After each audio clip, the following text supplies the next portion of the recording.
For months, the words had been a silent, heavy melody beneath my ribs, a secret language I didn't know how to translate. Each day, I woke up, and the phrase, "I have good news," would sit on my tongue, but I'd swallow it down.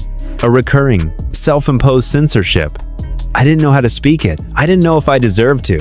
I'd find myself paralyzed, stopping myself over and over, because sharing this kind of pure, unearned joy felt like a betrayal of the moving world outside. The global hum of noise, the constant, urgent demand for the Jungkook I was supposed to be, made this inner stillness feel selfish, almost criminal. But the time for hiding is over. The pretense that I am not, in fact, bursting with something solid and profoundly real inside me is finally done. This isn't a performance I'm stepping into. It's a truth I'm finally letting out. This is for me, yes. But in a strange way, it's also always been for you, the sacred and the scary. The good news I've been clutching is so close to my core, it feels almost sacred.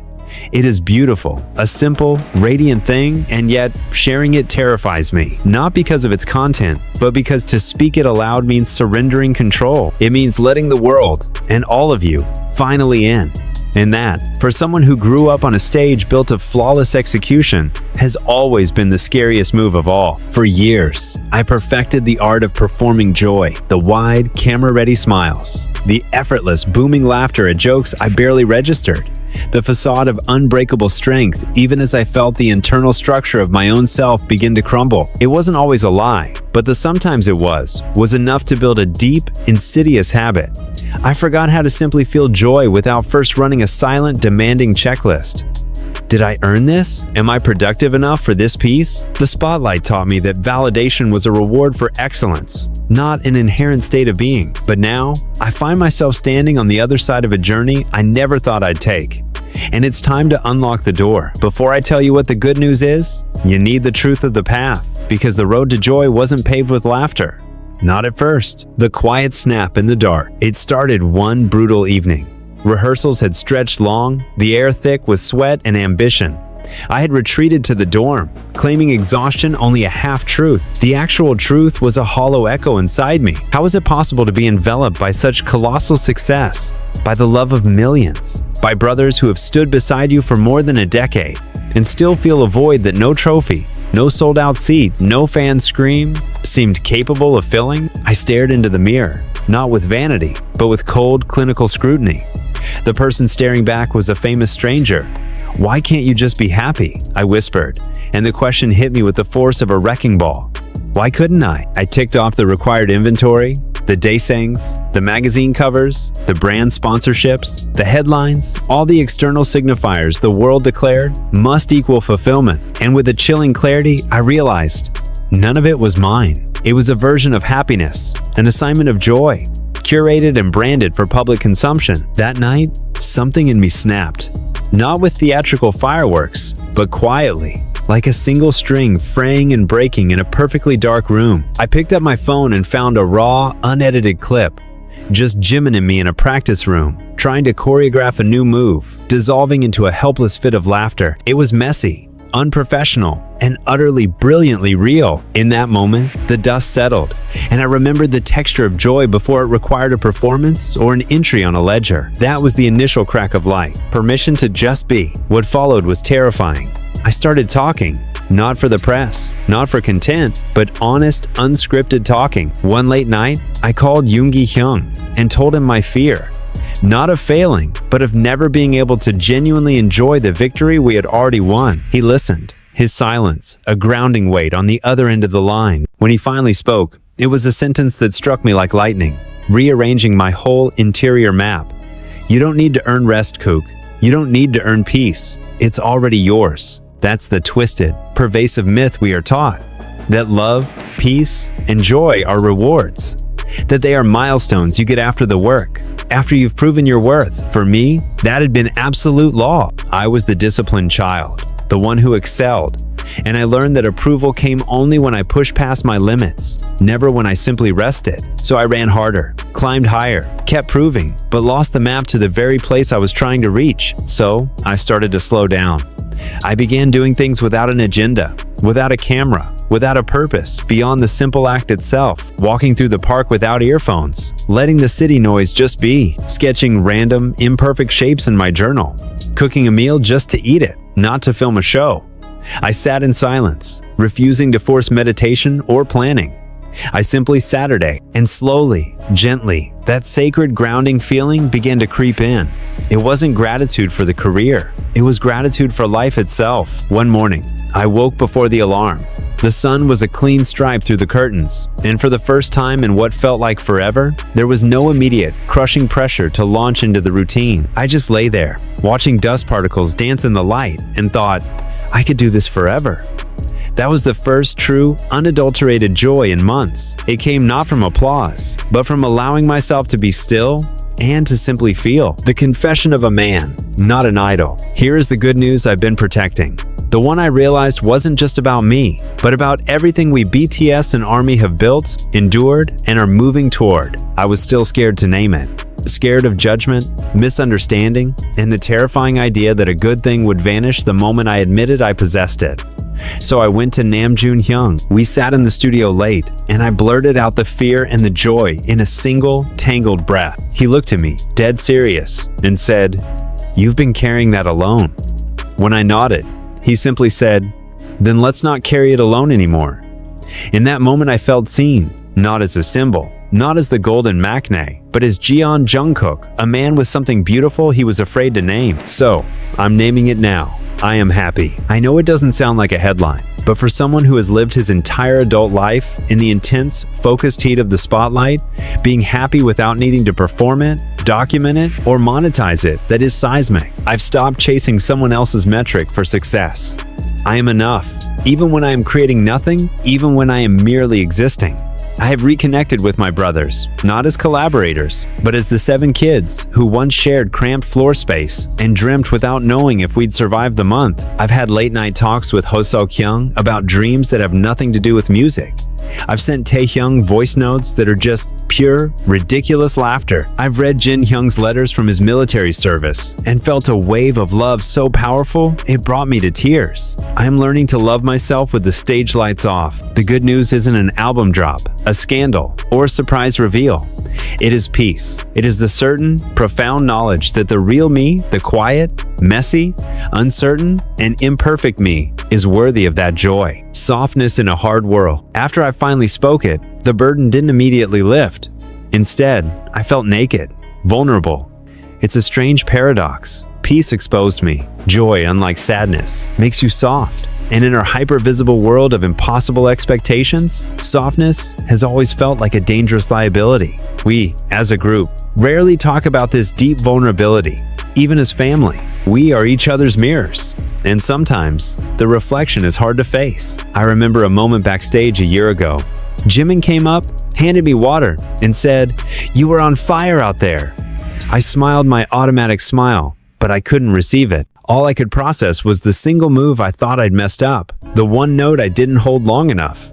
In my head, the anxious voice was screaming, "You're slipping. They'll see it soon." Yet, Jimin saw only the glow, the effortless giving. His praise was without strings, and it haunted me because it revealed how relentlessly I had invalidated my own efforts, requiring a perfect checklist before joy was allowed entry. I began to undo the belief that happiness requires permission by journaling differently. No more lists of goals or reminders to train harder. Now, I wrote, felt calm during lunch, drank coffee, and it tasted perfect. Laughed with Taehyung about nothing. Small things, invisible, fleeting, unmarketable moments that no one sees. When I reviewed the pages, I realized this is what a life actually looks like. I didn't want to chase the next thing. I wanted to live here. This shift, this willingness to live in the quiet ordinary was the real revelation. The power of calm. I carried the fear of irrelevance for weeks. What if I slow down and the world moves on? But the irony was beautiful. The more honestly I shared the quiet joys, not just the struggles, the more the members opened up too. One night, Hyung sent a voice message from the base, just background sounds and a soft humming. I played it on loop because, for the first time, I heard his piece too. Maybe we're all finding little versions of happiness, afraid to speak them because the world celebrates the dramatic arc of a comeback from pain, but doesn't know what to do with simple contentment. There is no dramatic climax in calm, no viral moment in stillness. That, I believe, is exactly why it is the most valuable thing to protect. I told Taehyung this one day over coffee. He'd been quiet, finally admitting, "I don't know what I want anymore." I told him, "Maybe that's okay. Wanting something different now doesn't mean you've lost who you are. It means you're growing." We all need that reminder. We are allowed to evolve, even when it's messy, even when it means leaving behind a part of us that once felt essential. The good news has made me softer, less certain, but less afraid. I used to fear losing control over the narrative. Now, I just want to live, not as a product, but as a person. The Golden Maknae's new map. I still get the knot in my stomach. I still wonder if I'm letting someone down by not always being the Golden Maknae. But I've learned this essential truth. You can be someone's inspiration and still be unsure. You can be grateful and still need space. You can be admired and still feel lost. And none of those truths cancel each other out. This is why I needed to share this. Joy becomes stronger when it is shared. Let me be clear for the ones who need to hear it. You are allowed to slow down. You are allowed to be happy for no reason. You are allowed to rest without earning it. You are allowed to feel good even when things around you aren't perfect. That kind of joy, the quiet, soft, unspectacular kind, that's the kind that endures. I'm not done chasing dreams. I'm still ambitious and hungry to create, but now I want to create from peace, not for peace. That is the difference that has changed everything. I know I'll stumble back into old patterns, but now I'll recognize the feeling of returning to myself. That is a kind of map I never had before. If you're where I was, where joy feels unfamiliar or even suspicious, know that I am with you. Slowly, gently, moment by moment, I found my way back to stillness, to breath, to laughter without agenda, to this life I'm living now. One small, quiet joy at a time. I hid it only because I needed to ensure it was real. Now I know it is. The invisible life. It's a bizarre challenge to live, honestly, when you spend most of your life performing honesty. I used to share only the filtered versions, the safe, curated parts I knew people would connect with. But the moment you start telling the raw, weird, scary truth, it changes everything. This season is about stepping out of a role I didn't know I was still playing, realizing that even when the cameras are off, I am still here, still worthy, still me. A few weeks ago, I was just a figure in a hoodie and a mask, wandering through the city alone. No manager, no cameras, just a random Tuesday. I felt invisible in the best possible way. I caught my reflection in a shop window and smiled, not because I saw an idol, but because I saw a man who looked free. That smile came from a simple realization. I liked who I was in that moment. No mask, no brand, just me. I called Hyung later and told him I felt happy doing absolutely nothing. He paused and said, "That's the hardest kind of joy to trust." And he's right. The joy of success is loud and publicly validated. The joy that comes in silence is harder because no one claps for it, making you question its reality. But it is real when you wake up and don't dread the day. It's real when your chest feels soft instead of tight. It's real when you laugh and forget to record it. I am not slowing down on waking up. I am learning to love the version of myself that exists outside the stage.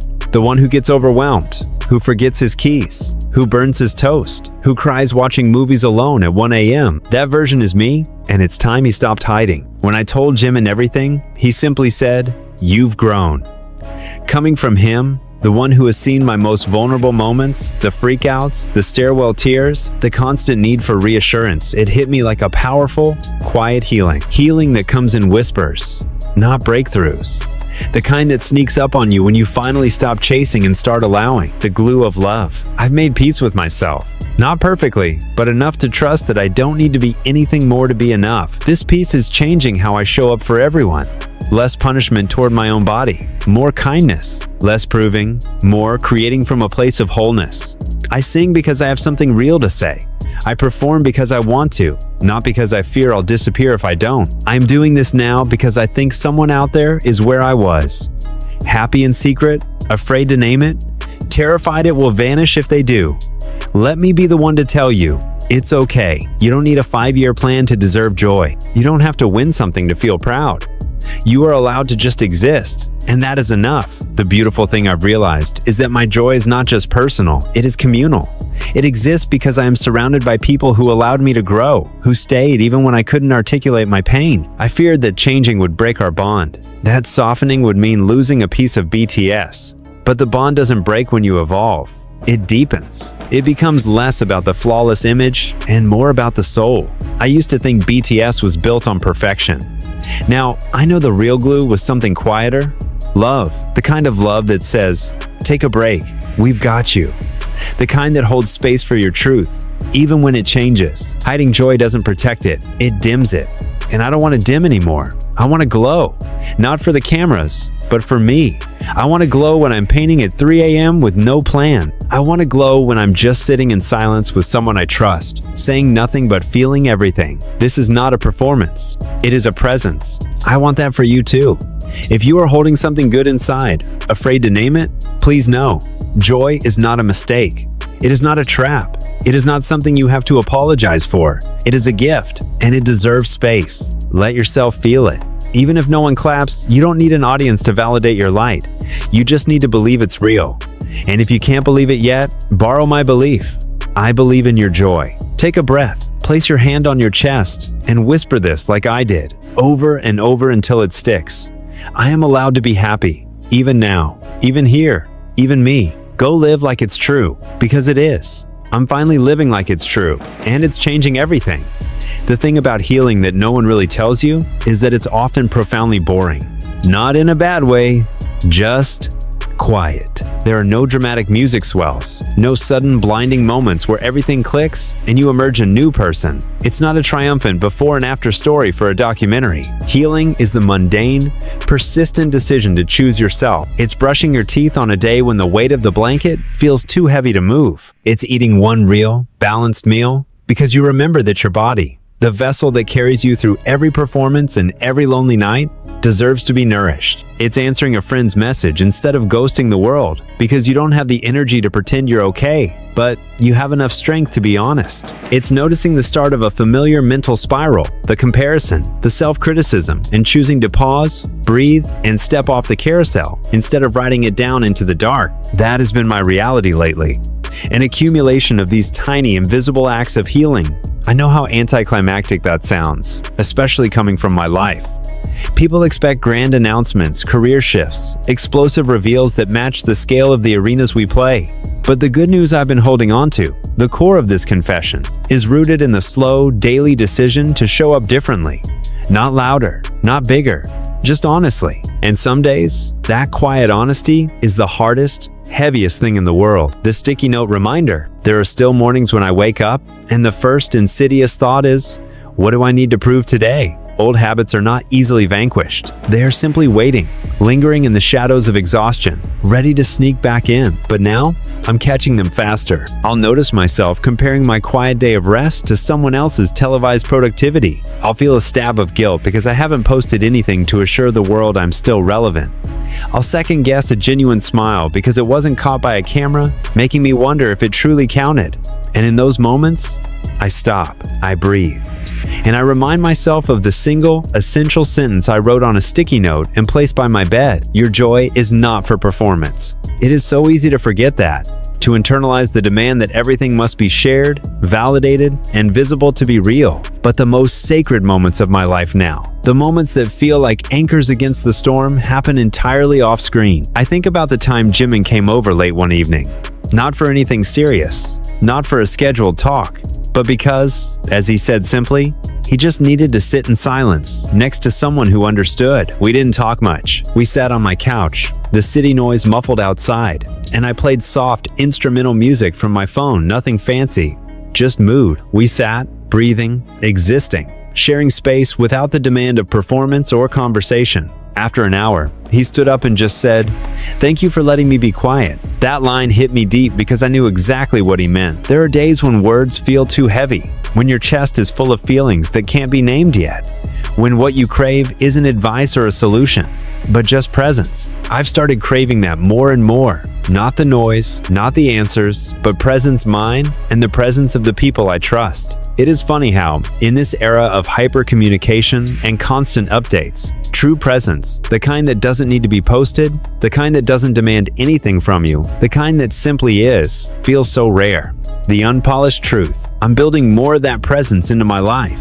Scheduling time for walks with no destination, sharing meals with the guys without a single camera or even a phone on the table, listening to music that's just felt not recorded or pre-analyzed, having conversations that are not content.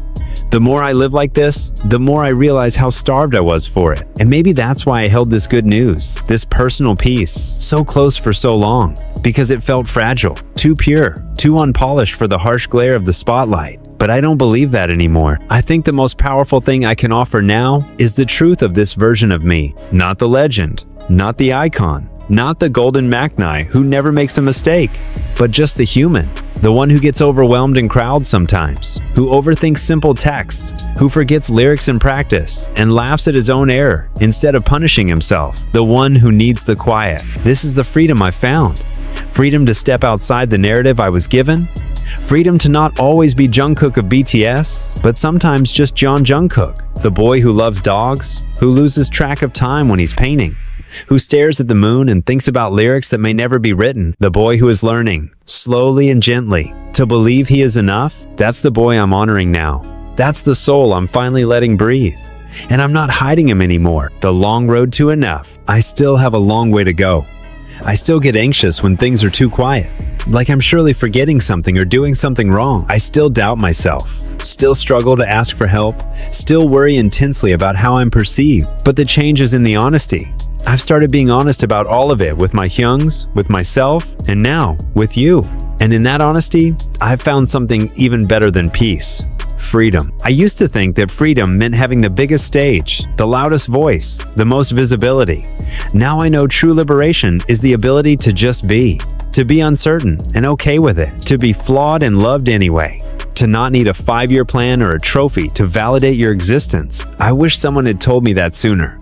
So I'm telling you now, not as an idol, but as a person who finally found his own way out of the pressure chamber. You are valid right where you are. You don't need to be chasing something to be worthy. You don't have to win something to feel proud. I hope that wherever you are, whatever season you're in, whatever your version of peace looks like, you're worthy of it, exactly as you are. I'm finally living like that's true, and it's changing everything. It was one of those mornings that felt stolen. A true, full day off, no calls, no alarms, no manager knocking on the door with a schedule.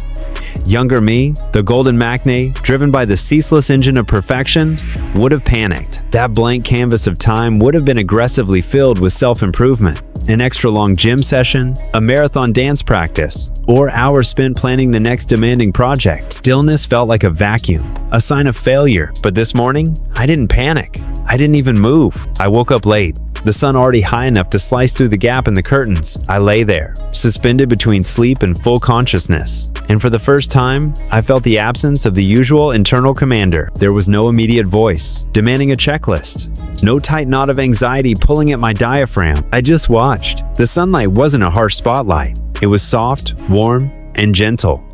In the golden column of light that hit the floor, I saw countless dust particles, tiny, imperfect specks of matter, all dancing. They weren't moving with choreography. They were simply there, swirling and floating on currents of air, completely unconcerned with their own minute existence. And in that ridiculously small, mundane visual, I saw a reflection of myself. I had spent my entire adult life trying to be the flawless, polished, visible star, terrified of being seen as the dust, the messy, insignificant reality. Yet, looking at that column of light, I realized the dust wasn't ugly.